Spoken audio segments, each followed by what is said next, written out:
Kembali lagi di kisah Abu Nawas. Jangan lupa subscribe dan like dengan penuh kisah menariknya.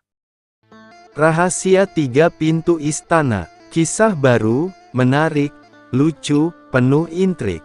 Di kota Baghdad yang selalu ramai, di mana para pedagang berteriak menawarkan rempah dan kain sutra, hiduplah seorang tokoh yang kadang membuat orang jengkel, kadang membuat orang tertawa, dan seringkali membuat raja hampir pingsan karena ulahnya. Namanya, Abu Nawas. Suatu pagi, Baghdad digemparkan oleh kabar bahwa Raja Harun al-Rasyid menemukan sebuah kamar rahasia di dalam istananya yang selama puluhan tahun tidak pernah ia ketahui keberadaannya. Prajurit pertama yang menemukannya berlari terbirit-birit sambil berkata, "Baginda, ada ruangan yang terkunci dengan 3 pintu. Tidak ada yang tahu apa isinya, tapi pintu-pintu itu seolah menunggu seseorang." Tentu saja, raja menjadi penasaran. Ia merasa tertantang. Apa mungkin ada harta karun yang ditinggalkan raja terdahulu? Atau mungkin ruang penyimpanan rahasia, atau ruangan penuh rahasia negara.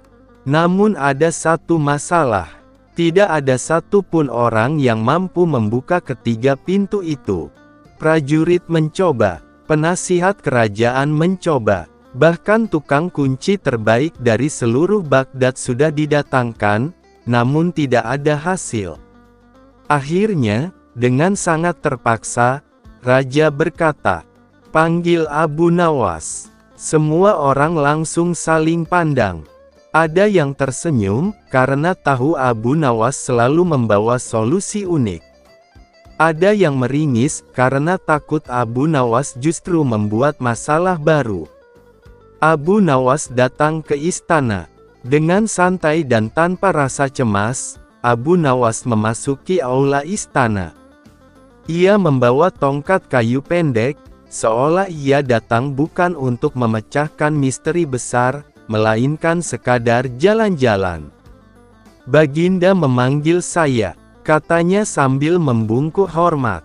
Raja menghela napas. "Ya, Abu Nawas. Hanya engkau yang belum mencoba membuka 3 pintu itu. Dan aku berharap engkau tidak membuat situasi semakin rumit." Abu Nawas tersenyum. "Baginda, biasanya hal yang rumit bisa menjadi sederhana, bila pendekatannya juga sederhana." Raja mengangkat alis. "Jangan membuatku pusing sebelum kau bekerja." 3 pintu misterius. Raja mengantar Abu Nawas ke ruangan rahasia itu.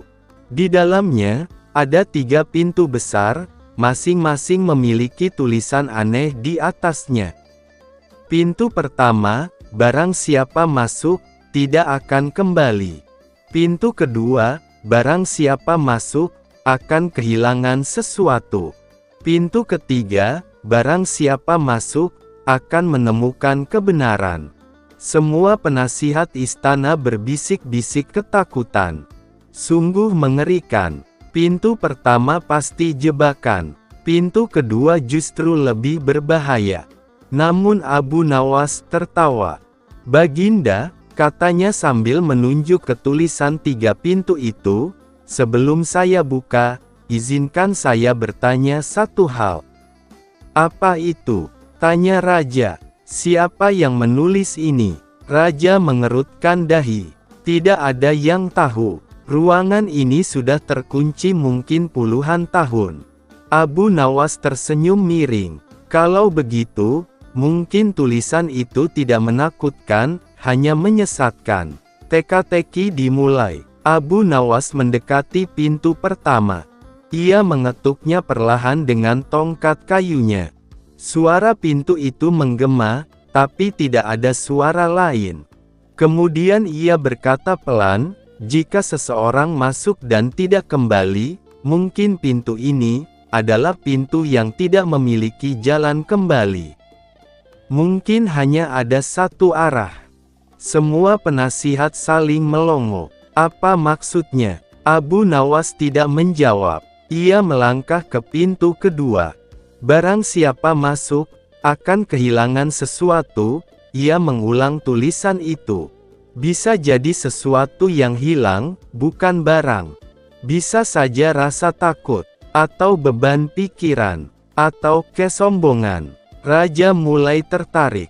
Aku belum memikirkan itu. Terakhir, Abu Nawas berdiri di depan pintu ketiga.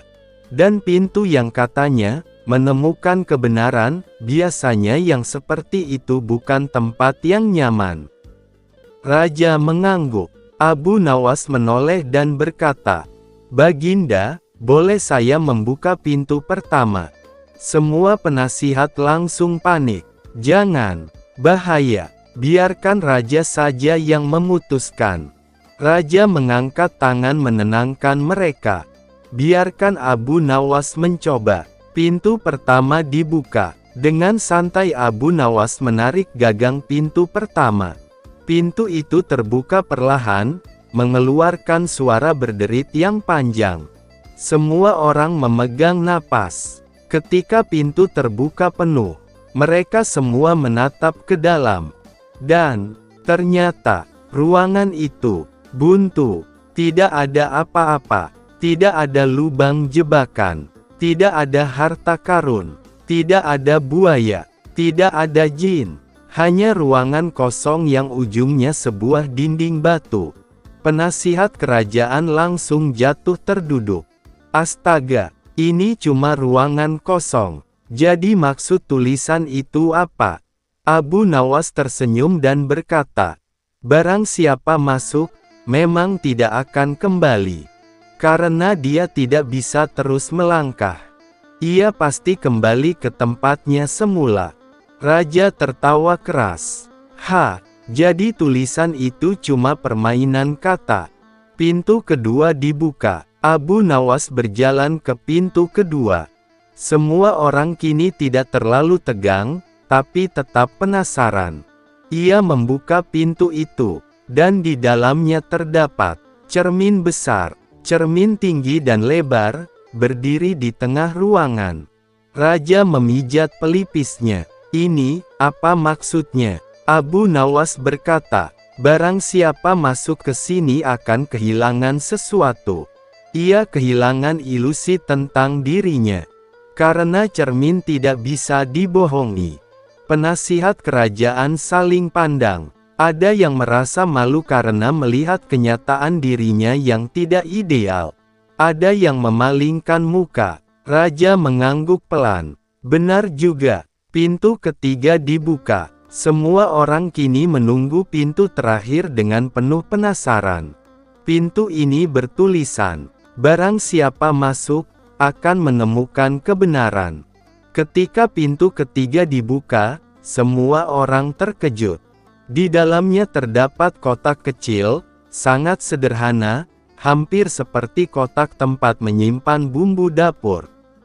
Abu Nawas mengangkat kotak itu, meniup debunya, lalu membuka tutupnya. Di dalamnya ada selembar kertas tua. Abu Nawas membacanya keras-keras. "Kebenaran yang sesungguhnya bukanlah apa yang kau temukan di luar dirimu, melainkan apa yang mampu kau pahami dari dirimu sendiri." Semua penasihat terdiam. Raja pun tertegun. "Ini," katanya pelan, "ini pesan yang sangat dalam." Abu Nawas tersenyum. "Baginda, 3 pintu ini bukan untuk membuka misteri istana, melainkan membuka misteri diri sendiri." Twist besar, siapa pembuat 3 pintu? Raja memandang Abu Nawas. "Abu Nawas, apakah kau tahu siapa yang membuat 3 pintu ini?" Abu Nawas menghela napas panjang. "Jika saya boleh berpendapat, Baginda, hanya orang yang sangat bijaksana, sangat suka bermain teka-teki, dan sangat gemar memberi pelajaran hidup, yang bisa membuat ruangan seperti ini." "Siapa?" tanya Raja penasaran. Abu Nawas tersenyum lebar. "Baginda sendiri." Semua orang tercengang. Raja terdiam, dan perlahan-lahan, matanya melebar. Sungguh aneh, tapi, ya, sepertinya aku pernah, beberapa puluh tahun lalu, saat aku masih muda. Rupa-rupanya, 3 pintu itu dibuat raja sendiri ketika masih muda, sebagai latihan kebijaksanaan untuk dirinya di masa tua. Tetapi waktu berlalu, ia lupa sama sekali. Dan Abu Nawas justru mengingatkannya. Raja tertawa keras dan memeluk Abu Nawas sambil berkata, "Engkau memang gila, tapi engkau juga jenius." Abu Nawas menjawab sambil tertunduk. "Baginda," kata orang, "kebijaksanaan tidak datang dari umur panjang, tetapi dari keberanian untuk memahami diri sendiri." Setelah menemukan arti dari ketiga pintu itu, seluruh istana dipenuhi rasa takjub. Prajurit membicarakannya, para penasihat berdebat tanpa arah, dan para pelayan tidak berhenti bergosip. Namun, meskipun kisah ketiga pintu itu terasa selesai, Abu Nawas memiliki firasat lain. Ia menatap dinding ruangan itu dengan penuh curiga. Ada sesuatu yang janggal, sesuatu yang tidak diketahui raja, dan tidak disadari siapapun. Abu Nawas menemukan kejanggalan. Ketika semua orang keluar ruangan, Abu Nawas ikut berjalan ke pintu keluar. Namun di tengah perjalanan, ia berhenti sejenak dan berpura-pura menjatuhkan tongkatnya. Saat ia menunduk mengambilnya, ia memperhatikan lantai batu ruangan itu. Ada garis tipis, garis yang nyaris tak terlihat, namun cukup bagi mata Abu Nawas yang selalu teliti. Ia mengetuk lantai itu dengan tongkat. Bunyi yang keluar berbeda, lebih kosong, lebih nyaring. Abu Nawas membisu sejenak. Rupanya ini belum selesai. Abu Nawas minta berduaan dengan raja. "Baginda," kata Abu Nawas sambil mengejar raja, "saya mohon Baginda kembali ke ruangan tadi berdua saja dengan saya. Jangan bawa penasihat atau prajurit dulu." Raja mengerutkan dahi. "Kenapa?" Abu Nawas mendekat dan berbisik. "Ada sesuatu yang hanya Baginda boleh lihat." Raja, yang sudah sangat percaya dengan intuisi Abu Nawas, mengangguk dan mengikutinya kembali ke ruangan rahasia. Setibanya di dalam, Abu Nawas menunjuk lantai. "Baginda, perhatikan suara ini." Ia mengetuk. Bunyi kong, kong, kong, terdengar berbeda dari bagian lantai lain. Raja terkejut. Ini bukan lantai biasa. Ada ruang lain di bawahnya. Abu Nawas mengangguk. "Benar, Baginda. 3 pintu ini hanyalah teka-teki pertama. Masih ada rahasia lain. Ruang bawah tanah rahasia." Dengan hati-hati, Abu Nawas menekan sebuah batu kecil yang tampak sedikit lebih menonjol. Tiba-tiba, KRIIKKK. Lantai batu bergeser perlahan, membuka jalan ke tangga menurun. Raja terbelalak. "Abu Nawas, apakah ini ruangan yang bahkan aku sendiri tidak pernah tahu?" "Saya kira begitu, Baginda," jawab Abu Nawas. Raja menghela napas panjang. "Bagaimana mungkin aku lupa membangun ruangan sebesar ini?" Abu Nawas tersenyum lebar. "Baginda, umur memang menghilangkan banyak hal, kecuali masalah." Raja mencubit lengannya sendiri untuk memastikan ia tidak bermimpi. "Kita masuk?"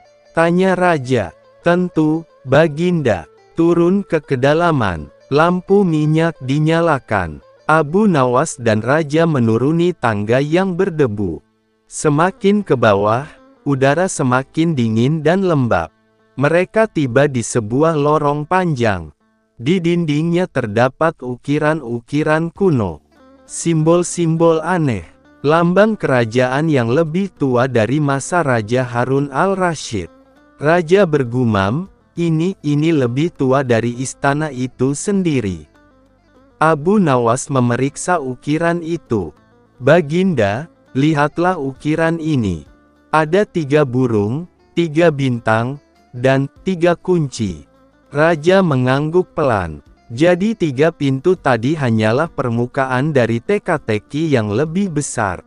Mereka melangkah maju. Ruangan besar, harta karun atau bahaya.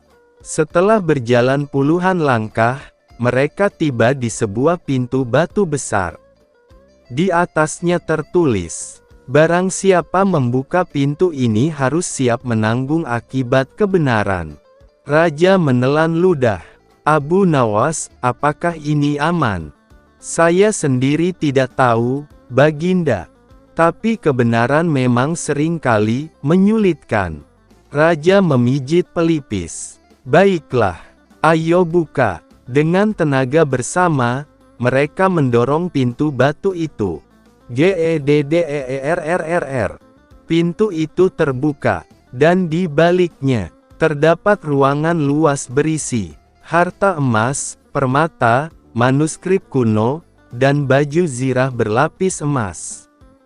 Raja ternganga. Ini harta karun kerajaan terdahulu. Abu Nawas berjalan perlahan ke tumpukan manuskrip. Tidak hanya harta benda, Baginda, tetapi juga ilmu dan rahasia masa lalu. Raja bersinar seperti anak kecil menemukan mainan baru. Ini luar biasa. Kita kaya raya. Namun saat raja ingin masuk lebih dalam, Abu Nawas tiba-tiba menahannya. Baginda, tunggu. Apa lagi? Tanya raja resah. Saya melihat sesuatu di sudut ruangan itu. Raja menoleh. Di sudut ruangan, ada peti kayu hitam kecil. Sangat kontras dengan harta lain. Sangat mencurigakan. Sangat tidak wajar. Peti hitam yang tidak boleh dibuka. Abu Nawas berjalan mendekat. Peti itu kecil, tua, dan memiliki tulisan di tutupnya. Barang siapa membuka peti ini akan melihat apa yang seharusnya tidak ia ketahui. Raja langsung mundur 2 langkah. Abu Nawas, mungkin kita tinggalkan saja peti itu. Abu Nawas justru tersenyum tipis. Baginda, kalimat seperti ini biasanya bukan peringatan, tetapi tantangan. Raja menutup wajah dengan kedua tangan. Abu Nawas, jangan bilang kau ingin membukanya. Baginda, Abu Nawas menatap raja serius. Hampir seluruh masalah di dunia ini terjadi karena 2 hal. Kita membuka sesuatu yang seharusnya tidak dibuka, atau kita tidak membuka sesuatu yang seharusnya dibuka. Raja ingin marah, tapi tidak bisa, karena perkataan itu terlalu benar. Akhirnya ia berkata lirih, "Baik, tapi buka perlahan, dan aku berdiri di belakangmu." Rahasia yang mengubah segalanya. Abu Nawas menyentuh peti itu. Tangannya gemetar sedikit, entah karena takut, atau karena rasa penasaran.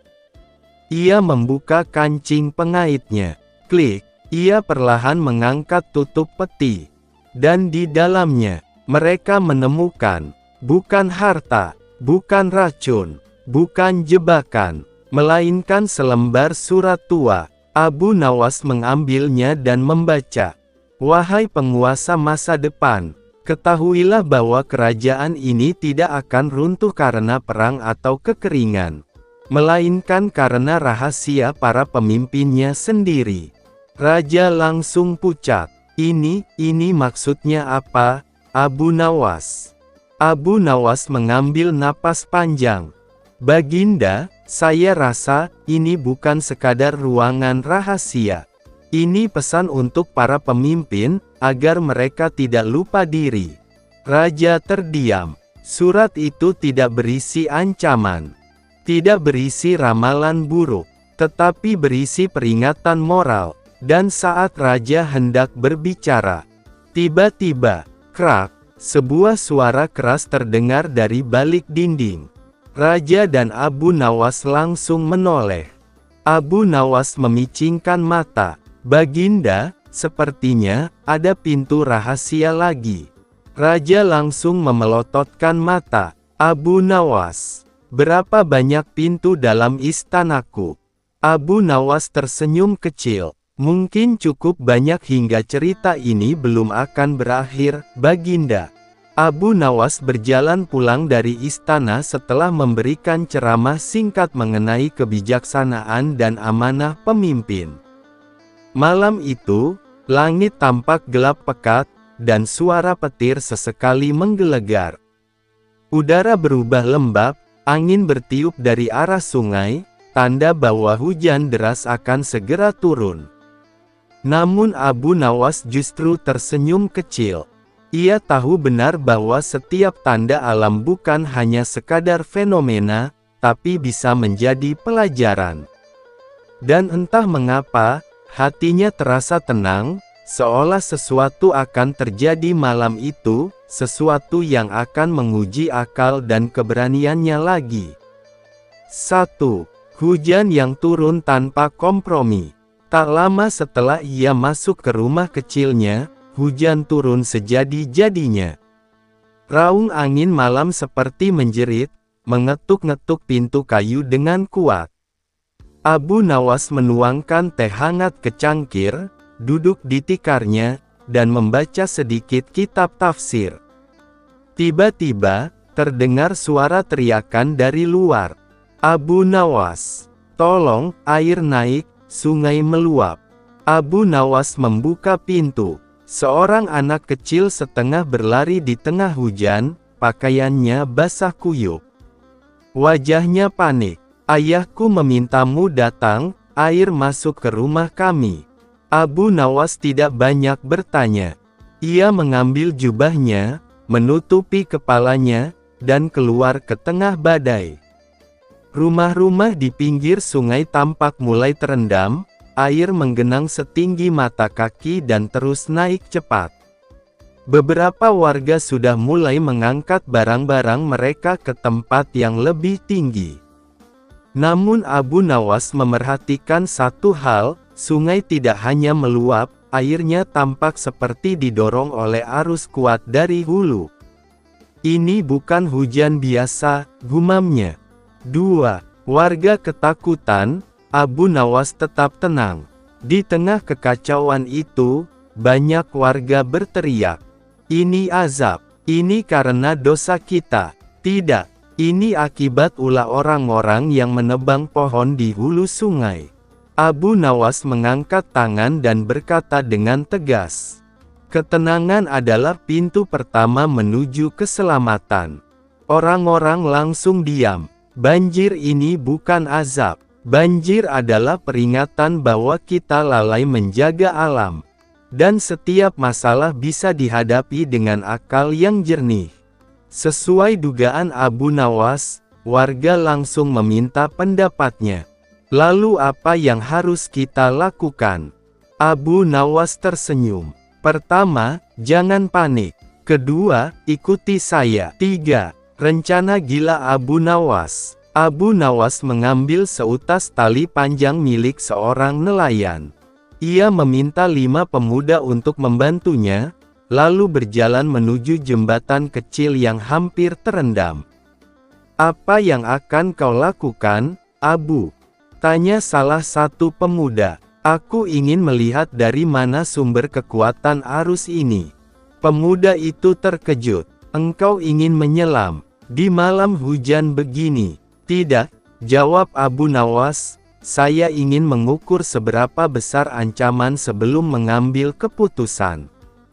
Dengan cara yang tampak sederhana namun jenius, ia mengikat batu pada ujung tali, lalu melemparkannya ke tengah sungai. Ia menarik perlahan dan memperkirakan kekuatan arus dari ketegangan tali. Kita tidak bisa menahan sungai, katanya, tapi kita bisa mengalihkan sebagian aliran air. Ia meminta warga menggali parit darurat menuju lapangan kosong yang lebih rendah. Parit itu menjadi jalur aliran baru sehingga air tidak terlalu menumpuk ke perumahan. Pekerjaan dilakukan dalam kondisi hujan lebat, tapi warga mengikuti instruksi Abu Nawas tanpa membantah. Dan benar saja, dalam waktu 1 jam, arus air mulai terpecah, dan banjir mereda sedikit demi sedikit. Namun masalah belum selesai. 4. Keesokan paginya, Raja mendengar berita banjir. Pagi hari, banjir mulai surut, tapi kerusakan rumah-rumah warga cukup besar. Berita mengenai kejadian ini sampai ke istana. Raja langsung memanggil Abu Nawas. Ketika Abu Nawas tiba, Raja Harun al-Rasyid berkata, "Aku mendengar engkau menyelamatkan warga semalaman. Mengapa engkau tidak melapor kepada prajurit?" Abu Nawas menjawab, "Wahai Baginda, para prajurit tentu bisa membantu dengan tenaga, tetapi keputusan terbaik selalu datang dari rakyat yang mengenal tanahnya sendiri." Raja tersenyum. "Engkau selalu punya jawaban yang tak terduga." Namun Raja tampak murung. "Aku ingin mengetahui penyebab banjir ini dengan pasti, Abu Nawas. Bawakan jawabannya hari ini juga." Abu Nawas menunduk hormat. "Baik, Baginda." 5. Misteri di hulu sungai. Abu Nawas pergi ke hulu sungai bersama 5 pemuda desa. Di sana, mereka menemukan hal mencurigakan, sebuah bendungan kecil yang baru dibangun oleh sekelompok saudagar kaya. "Ini bukan bendungan kerajaan," kata Abu. Bendungan itu ternyata digunakan untuk mengalirkan air ke perkebunan pribadi para saudagar tersebut. Namun karena hujan sangat deras, bendungan tidak mampu menahan tekanan air dan jebol, menyebabkan banjir besar ke desa-desa di hilir. "Perbuatan siapa ini?" tanya salah seorang pemuda. 6. Abu Nawas menyiapkan perangkap logika.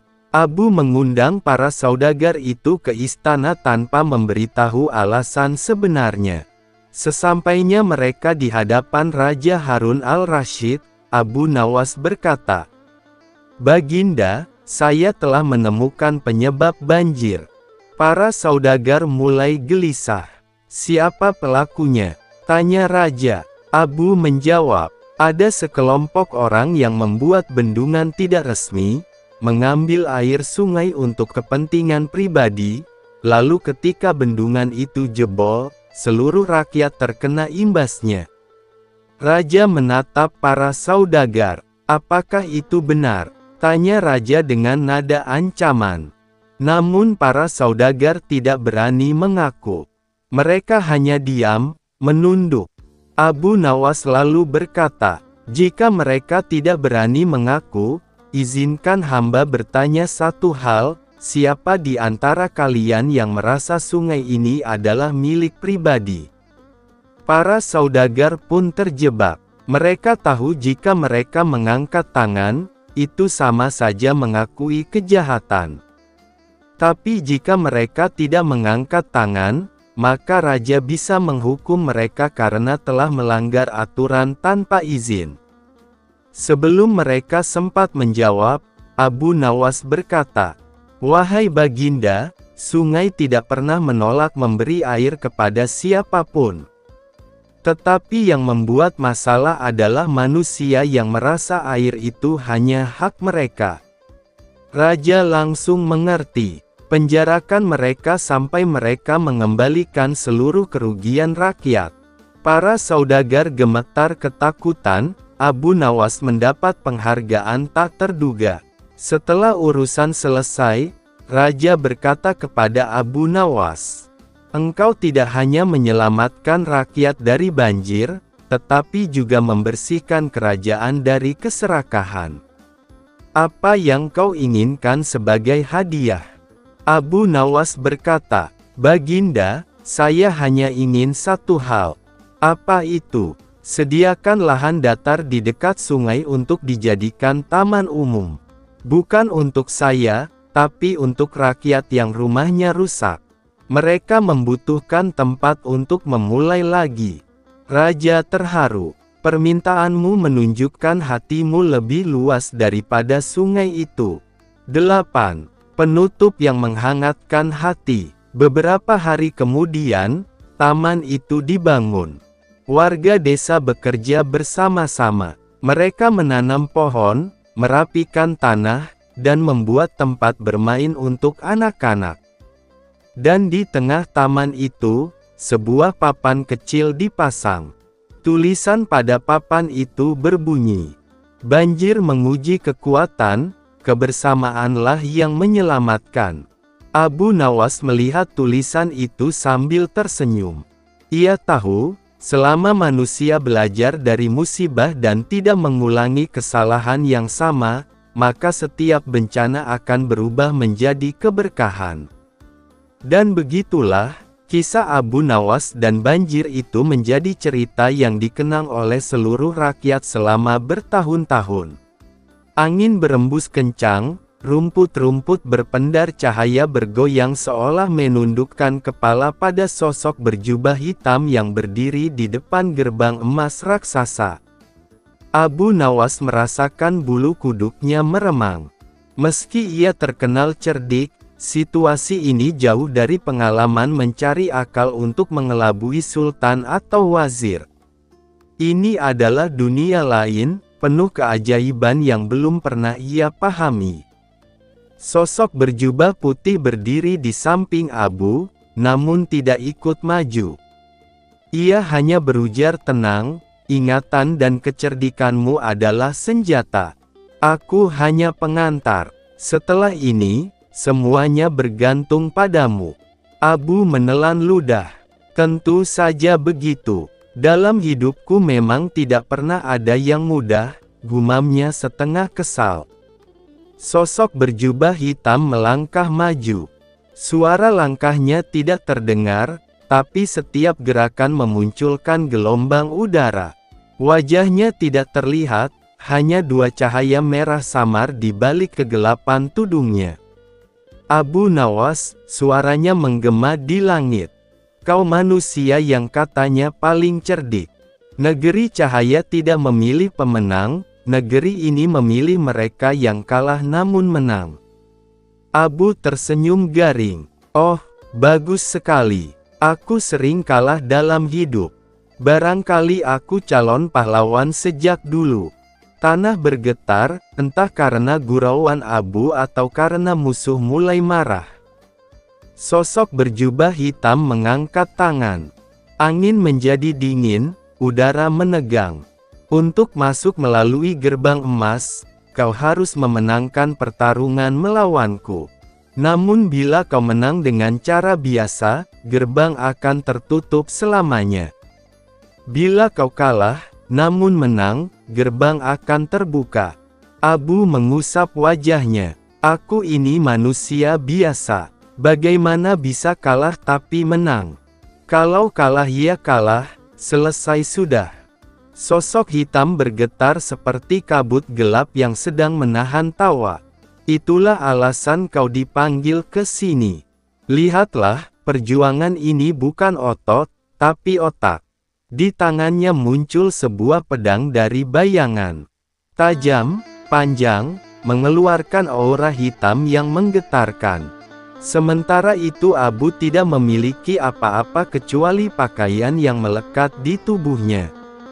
"Ayo berjuang," ujar sosok hitam, mendekat perlahan.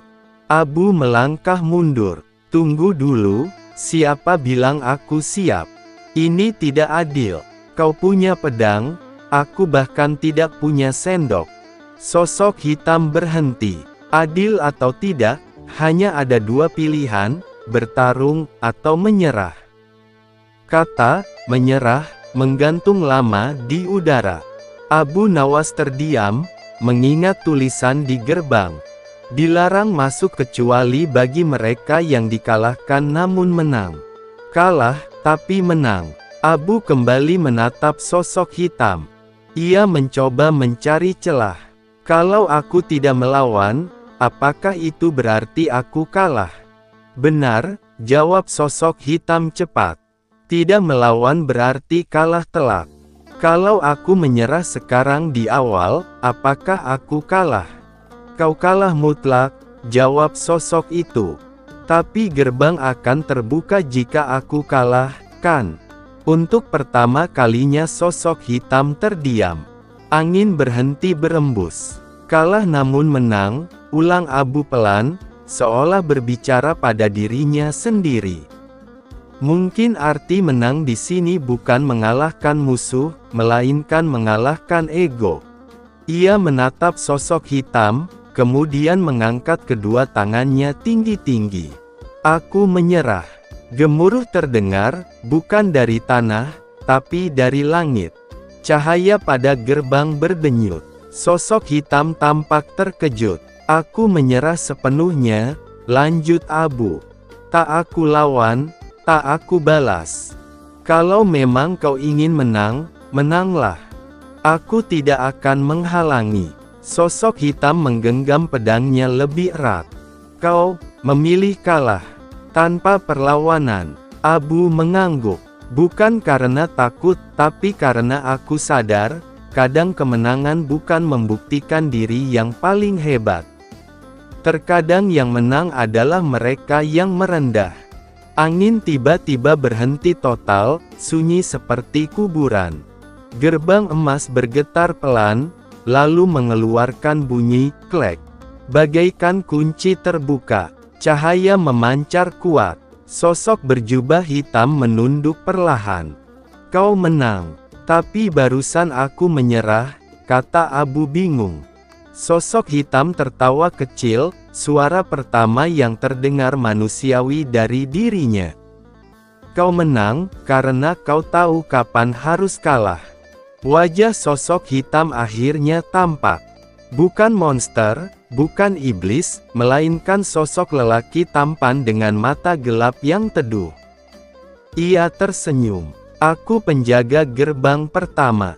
Tugasku adalah menguji kesombongan. Ratusan ksatria datang dengan percaya diri, mengayunkan senjata, mencoba membuktikan diri sebagai pemenang.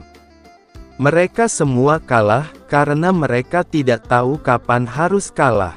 Abu menarik napas lega, kakinya hampir gemetar. Dari tadi aku kira kau mau memotongku dua. Penjaga gerbang tertawa. Kalau aku ingin memotongmu, sudah kulakukan sebelum kau sempat bicara. Ujian bukan tentang kekuatan, tetapi hikmah. Ia menunjuk gerbang. Masuklah. Negeri cahaya menunggumu. Gerbang perlahan terbuka, memperlihatkan jalan panjang dari cahaya putih menawan. Abu menoleh ke sosok berjubah putih, berharap ada teman perjalanan. Namun sosok itu menggeleng. Tugas pengantarku selesai. Perjalanan selanjutnya harus kau tempuh sendiri. Baiklah, Abu bergumam. Dari semua perjalanan hidupku, ini yang paling membuat degup jantung bekerja lembur. Ia melangkah melewati gerbang. Ada kehangatan lembut menyelimuti tubuhnya saat kakinya menyentuh lantai bercahaya. Begitu melewatinya, gerbang menutup kembali, dan penjaga menghilang seperti kabut tertiup angin. Abu kini berada di negeri yang benar-benar berbeda. Pohon-pohon menjulang dengan daun yang berpendar. Sungai memantulkan cahaya biru pucat. Udara dipenuhi wewangian bunga. Tapi meski indah, atmosfernya terasa berat, seakan sesuatu kelam bersembunyi di balik keindahan. Di kejauhan terlihat kota bercahaya dengan menara kristal tinggi. Jalan menuju kota melewati sebuah padang luas. Abu berjalan hati-hati. Sesekali ia menengok ke belakang, hanya hamparan cahaya, tanpa pintu kembali. Kalau aku berhasil, alhamdulillah, kalau tidak, semoga banyak yang mendoakanku, gumamnya lirih. Belum lama ia berjalan, terdengar suara gemerincing, seperti lonceng kecil, tapi jauh. Ia melihat ke depan dan menyadari ada sosok kecil berdiri sendirian di tengah jalan. Seorang anak perempuan berambut perak, mengenakan gaun cahaya. Abu Nawas, tanyanya polos. Hah, bahkan anak kecil pun tahu namaku. Apakah di sini gosip menyebar lebih cepat dari lampu? Kata Abu bercanda. Anak itu tersenyum tapi matanya menyiratkan kesedihan mendalam. Kau manusia dari dunia luar. Aku sudah menunggumu. Negeri cahaya berada dalam bahaya. Abu berjongkok agar sejajar dengan anak itu. Siapa namamu? Namaku Lina, katanya. Akulah anak dari Kaisar Cahaya. Ayahku diculik. Negeri ini dipenuhi cahaya, tapi cahaya kami sedang padam dari dalam. Abu tertegun. Siapa yang menculiknya? Lina menunduk. Pangeran Kegelapan. Nama itu terasa bergema di langit, berat, dingin, penuh ancaman. Tiba-tiba terjadi gemuruh. Tanah bergetar.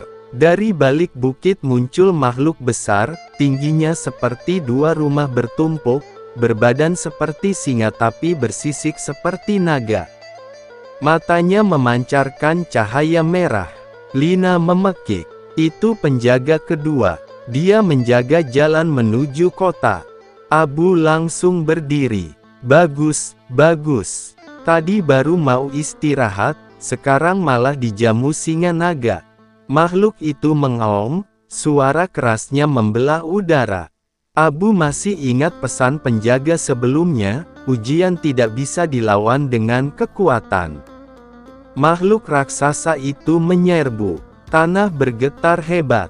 Abu berpikir cepat. Mengalahkan dengan mengalah, bagaimana lagi cara kalah tapi menang di sini? Dalam detik terakhir sebelum makhluk itu menerkam, Abu tiba-tiba membuka kedua tangannya lebar-lebar dan memeluk kaki makhluk itu erat-erat. Semua seperti berhenti. Lina terperanjat.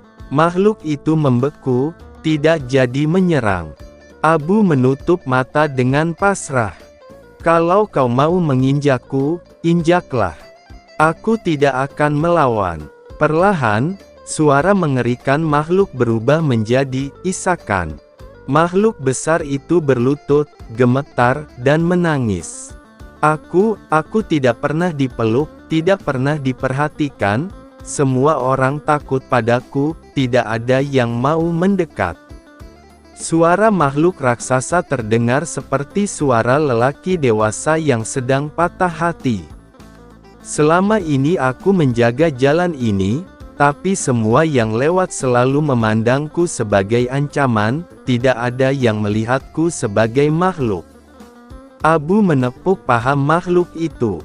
Kalau begitu, hari ini kau bertemu orang yang lebih aneh, aku. Makhluk itu tersenyum sambil mengusap air matanya yang mengalir seperti hujan bercahaya. Kau sudah menenangkan hatiku, maka kau boleh lewat. Aku akan melindungimu, dan melindungi Lina. Anak kecil itu langsung memeluk makhluk tersebut. Terima kasih, penjaga kedua. Makhluk itu bangkit, kemudian memberi jalan. Kota cahaya tampak semakin dekat. Abu terdiam sejenak. Soal pertama tentang kesombongan.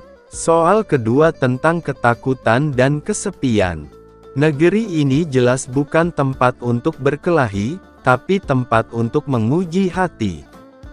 Ia melangkah maju lagi, kali ini ditemani Lina. Namun sebelum tiba di kota, Lina berkata pelan, Abu, tantangan berikutnya tidak seperti ini. Yang berikut, adalah ujian terhadap dirimu sendiri. Mata Abu melebar. Apa maksudmu? Lina memandang jalan bercahaya yang mulai gelap di ujungnya. Yang berikut tidak bisa kau selesaikan dengan menyerah, dan bukan juga dengan memeluk seseorang. Ini akan menguji sesuatu yang paling kau sembunyikan, rahasia dalam hatimu. Jalan di depan mulai berubah, cahaya menjadi redup, bayangan mulai merayap. Abu menelan ludah. Perjalanannya baru dimulai, dan semakin berbahaya. Kisah Abu Nawas dan si penipu cerdik. Pada suatu pagi di pasar Baghdad yang ramai, Abu Nawas berjalan santai sambil mengamati hiruk-pikuk para pedagang. Angin musim semi berhembus lembut, membawa aroma rempah-rempah, minyak wangi, dan roti panggang dari kios-kios yang berjejer. Di salah satu sudut pasar, ia melihat seorang pria berpakaian rapi, berbicara dengan sangat meyakinkan kepada para pembeli. Ia menjual air suci, yang katanya bisa menyembuhkan segala penyakit, dari batuk hingga kebutaan. Orang-orang tampak percaya, dan uang mengalir deras ke tangan pria itu. Abu Nawas mengernyitkan dahi.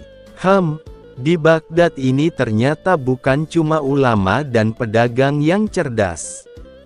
Ada juga penipu yang lihai, gumamnya sambil tersenyum sinis. Ia memutuskan untuk mendekat dan memperhatikan lebih saksama. Pria itu berbicara penuh gaya, bahkan menyebut dirinya Ahmad Sang Mukjizat. "Wahai penduduk Baghdad," serunya lantang, "air ini bukan air biasa. Dulu, air ini saya ambil dari sumber mata air di bawah istana Raja Persia. Air ini bisa membuatmu sembuh dari segala penyakit, asal kau percaya padaku." Beberapa orang mulai meneteskan air itu ke mata dan mulut mereka, sementara yang lain membayar dengan uang emas. Abu Nawas merasa perlu bertindak, tapi tidak dengan cara kasar. Ia tahu, menegur penipu di depan umum justru bisa membuat orang semakin percaya pada kebohongan si penipu. Maka ia menyusun rencana kecil, seperti biasa, dengan kecerdasannya yang penuh kelicikan namun berniat baik. Malamnya, Abu Nawas datang ke rumah pria itu sambil membawa sebuah kendi. Ia mengetuk pintu dan berkata sopan, "Assalamualaikum, Tuan Ahmad. Aku mendengar engkau menjual air mukjizat. Aku datang bukan untuk membeli, tapi ingin membuat kesepakatan." Tuan Ahmad tersenyum licik. "Kesepakatan? Apa yang bisa kubantu, wahai Abu Nawas, si pelawak istana?" Abu Nawas menjawab, "Aku ingin membeli seluruh air ajaibmu besok pagi, tapi dengan satu syarat, engkau harus membuktikan sendiri khasiatnya di hadapan halayak ramai." Tuan Ahmad tampak percaya diri. "Buktikan." "Tentu saja aku bisa. Aku ini penyembuh sejati," katanya sombong. "Baik," kata Abu Nawas. "Kalau begitu, besok pagi kita bertemu di depan istana. Aku akan membawa seseorang yang buta dan engkau akan menyembuhkannya dengan airmu." Keesokan harinya, kabar tentang tantangan Abu Nawas menyebar ke seluruh Baghdad. Orang-orang berbondong-bondong datang ke depan istana. Bahkan Khalifah Harun al-Rasyid pun mendengar kabar itu dan memerintahkan agar mereka diizinkan tampil. Saat semua sudah berkumpul, Abu Nawas muncul sambil menggandeng seorang lelaki tua yang memakai penutup mata. "Wahai penduduk Baghdad," kata Abu Nawas dengan lantang, "inilah lelaki buta yang akan disembuhkan oleh Tuan Ahmad dengan air ajaibnya." Sorak-sorai terdengar dari kerumunan. Tuan Ahmad maju dengan percaya diri, mengambil air dari kendi, dan berkata dengan penuh drama, "Dengan izin Tuhan dan berkah dari sumber suci Persia, sembuhlah matamu." Ia meneteskan air itu ke mata lelaki tua itu, namun tak terjadi apa-apa. Orang-orang mulai berbisik. Tuan Ahmad panik, lalu menambah lagi tetesan air sambil mengucap doa panjang yang entah dari mana asalnya. Tetap saja, si lelaki tua tidak melihat apa-apa. Melihat itu, Abu Nawas tertawa kecil. Ia berbisik pada lelaki tua itu, "Sekarang waktunya. Lelaki itu pun membuka penutup matanya dan menatap ke arah kerumunan. Mengangkat masjid. Dikisahkan, pada masa pemerintahan Raja Harun al-Rasyid, hiduplah seorang cerdik cendekia yang bernama Abu Nawas. Dia adalah orang yang sangat-sangat cerdik. Karena kecerdikannya itu, ia diangkat menjadi penasehat Raja Harun al-Rasyid. Suatu ketika Baginda Raja dan penasehatnya ini sedang duduk di teras masjid sambil berbincang-bincang mengenai rencana Baginda yang akan memperluas bangunan istana. Namun hal itu terkendala oleh letak masjid yang bakal terkena dampak perluasan istana tersebut. Kemudian Baginda Raja pun meminta saran kepada Abu Nawas sang penasehat. Bagaimana pendapatmu tentang cara memindahkan masjid ini? Tetapi jangan sampai masjid ini rusak karena saya suka akan keindahan masjid ini, kata Baginda Raja. Mendapat pertanyaan begitu, Abu Nawas pun berpikir sejenak. Begini Baginda, bagaimana kalau Baginda membuat sayembara? Barang siapa yang bisa memindahkan masjid ini, maka Raja akan memberikan hadiah yang besar, ujar Abu Nawas. Dengan saran penasehatnya ini, Baginda Raja pun setuju.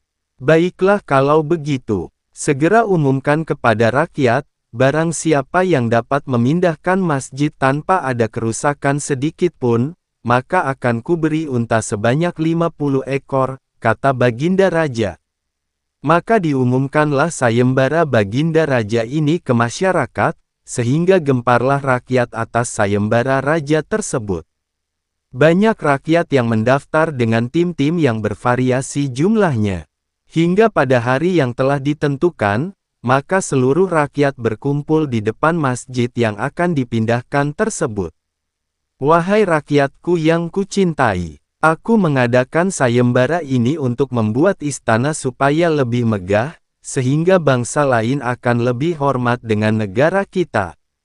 Barang siapa yang mampu memindahkan masjid ini, maka aku akan berikan kepadanya 50 ekor unta yang gemuk-gemuk, kata Baginda Raja Harun al-Rasyid.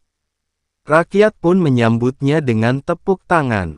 Hingga akhirnya tibalah saatnya sayembara dimulai.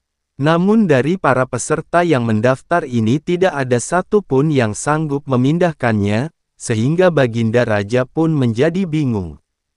Kenapa dari peserta sayembara yang jumlahnya ratusan orang tersebut tidak ada yang mampu mengerjakannya? Di tengah kegundahan Baginda Raja ini, majulah Abu Nawas ke depan Baginda dan seluruh rakyat yang berkumpul. Baginda, izinkanlah hamba yang melaksanakan tugas ini sendirian, karena para peserta sudah tak ada yang sanggup, ujar Abu Nawas. Sendirian? Tanya Baginda Raja penasaran. Iya Baginda, jawab Abu Nawas meyakinkan. Apa kamu sanggup penasehat? Tanya Baginda lagi. Sanggup Baginda. Tapi ada syaratnya, jelas Abu Nawas. Apapun syaratnya pasti ku penuhi, kata Baginda dengan penuh semangat. Benarkah Baginda akan memenuhi syarat saya? Tanya Abu Nawas memastikan. Benar, coba katakan, kata Baginda. Masjid ini akan saya pikul sendirian, asalkan ada yang mau meletakkannya di atas pundak saya, kata Abu Nawas. Raja pun berpikir bagaimana cara meletakkan sebuah masjid di atas pundak Abu Nawas. Sedangkan peserta yang ratusan orang saja tidak ada yang sanggup menggeser sedikit pun masjid ini. Kemudian Raja pun berkata kepada Abu Nawas, sebenarnya apa maksudmu Abu Nawas? Tanya Baginda. Sebesar itulah beban yang ada di pundak Baginda untuk memakmurkan rakyat. Bila dibandingkan hanya memikirkan keindahan istana raja yang tidak begitu penting, maka lebih utamakan kemakmuran rakyat terlebih dahulu, kata Abu Nawas. Mendengar perkataan Abu Nawas tersebut Baginda Raja Harun al-Rasyid pun mengerti maksudnya. Terima kasih karena engkau telah mengingatkanku untuk lebih arif dalam memimpin kerajaan ini, kata Baginda Raja kepada Abu Nawas. Kemudian atas perintah Raja, diadakanlah pesta untuk rakyat. Semua ditanggung biayanya oleh Baginda Raja.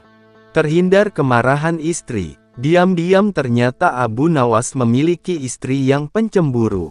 Pada saat Abu Nawas sering pulang larut malam, sang istri selalu marah-marah kepadanya. Pada suatu hari, Abu Nawas keluar rumah hingga larut malam. Hal ini membuat istrinya merasa gelisah dan emosi karena sudah berjam-jam menunggu di rumah. Dia pun tidak bisa tidur gara-gara Abu Nawas belum pulang. Bahkan sang istri telah menyiapkan suatu rencana untuk memarahi Abu Nawas ketika dia pulang nanti. Waktu pun sudah beranjak larut malam, di luar begitu gelap, tetapi Abu Nawas belum juga kembali pulang. Tiba-tiba saja dalam kondisi seperti itu, terdengar suara orang yang hendak masuk dari jendela rumah yang terbuat dari kayu. Mendengar suara itu, istri Abu Nawas pun langsung siap siaga untuk melancarkan aksinya. Dia menuju jendela rumah sambil memegang sepotong kayu berukuran lumayan besar. Dia berpikir bahwa Abu Nawas sengaja masuk rumah melalui jendela karena takut dimarahi oleh istrinya. Tak lama kemudian, masuklah seseorang melalui jendela yang ukurannya relatif kecil itu. Dalam kondisi yang gelap, wajah orang tersebut tak kelihatan.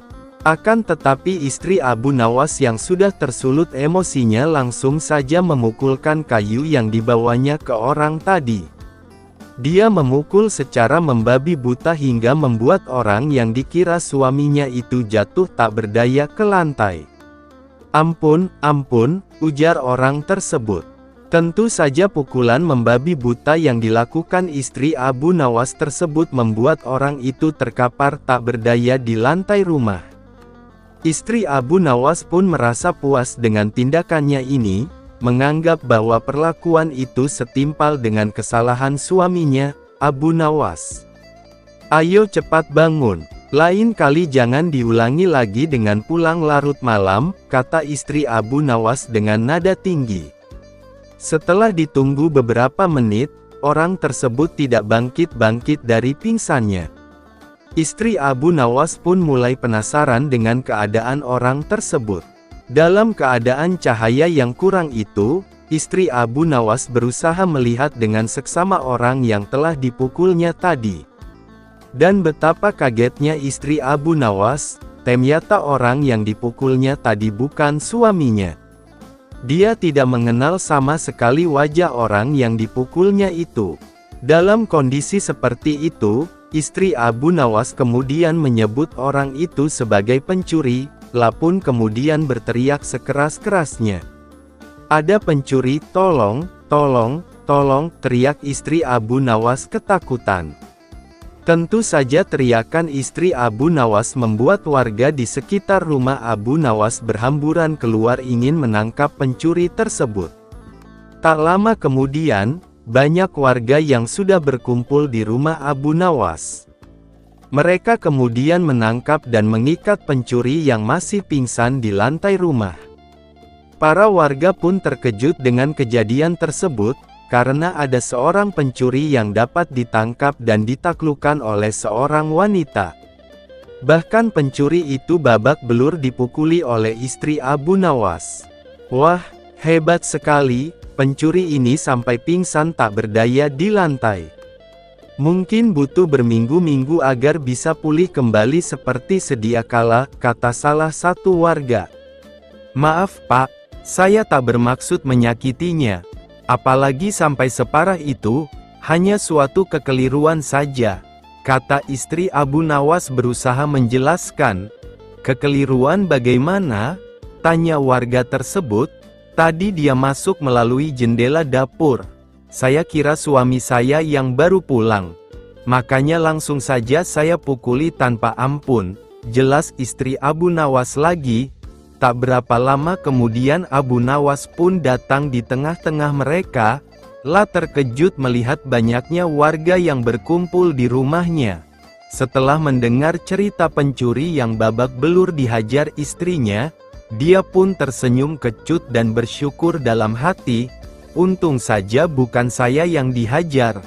Makanya jangan main pukul, beginilah akibatnya," kata Abu Nawas. Meskipun demikian, Abu Nawas merasa bangga dengan istrinya yang sanggup melumpuhkan pencuri seorang diri.